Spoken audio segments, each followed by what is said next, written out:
R770,000 is a lot of money, and when you're spending it on a car, you want to make sure you're getting the best value possible. That puts the Z4 in a very interesting position. It's got a very popular badge in the front, but it's surrounded by some pretty tough competition. Even without our test cars options, you'd need your ATM receipt to have a positive balance of just under 700,000 Rand. And if you stop by Mercedes-Benz to inquire about their SLK, you'd find it costs around the same amount. So then off to Porsche to ask about their Boxster S. It is cheaper, slightly less powerful, but it doesn't have an electronically limited top speed. If you want an Audi TT in the same power league, then you need a TTRS. Now that has 25 more kilowatts. It's also a turbo, but there's no retractable roof, and you'll have to wait till next year to get your hands on one.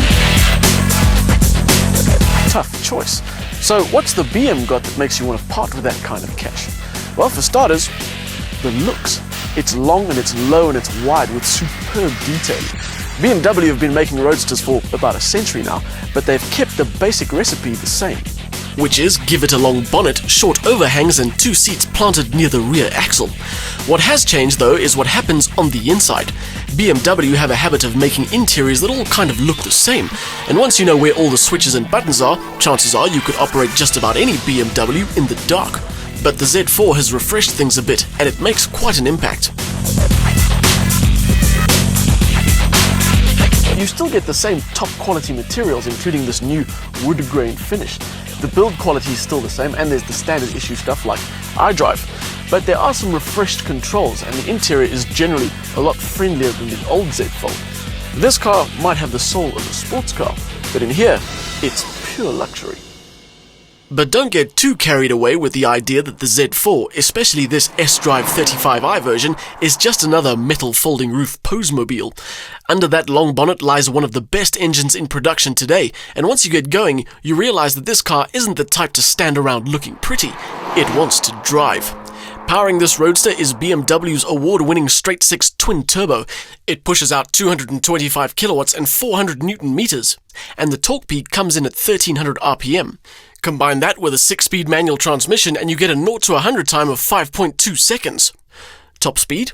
Well, for those of you who are new to the world of German car manufacturers and their ludicrous gentleman's agreement, top speed is electronically limited to 250 kilometers an hour. You probably wouldn't be able to do those kinds of speeds in this country anyway, and in this car, that doesn't really matter.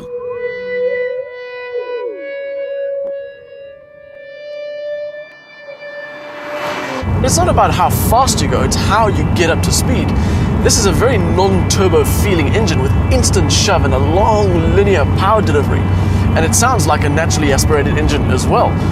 As far as I'm concerned, this engine hasn't won enough awards. Now, those of you that are ardent fans of the show will realize that we drove the Z4 sDrive35i in Cape Town last year, and you may be asking one question: why are we driving it again? And here's your answer: the gearbox.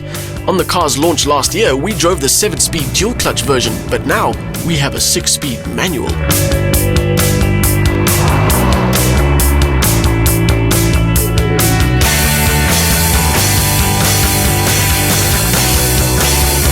And that has made all the difference in the world.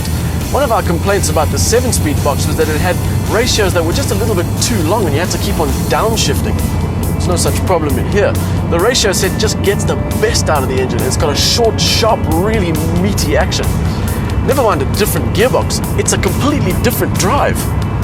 This Z4 proves that 7 gears in a car like this are just too many. The manual shift brings a dose of enjoyment that you just don't get with a DCT, and it's almost unbelievable how much more fun this car is to drive. The only minor complaint is the steering is a little on the numb side, but add a superb chassis to everything else in here, and you won't have a car that you want to keep parked outside the Ponzi night spot. You'll want to get an early night, wake up at dawn, and take advantage of our otherwise overpopulated roads. The manual version of the Z4 sDrive35i is just sublime.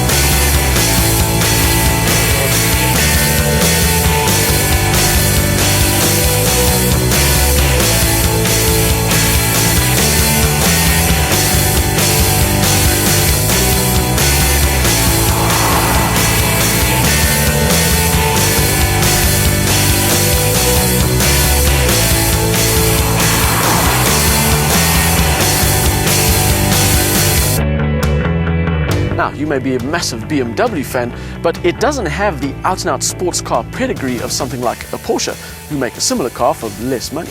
So, which one would I have? I'll have to get back to you on that one.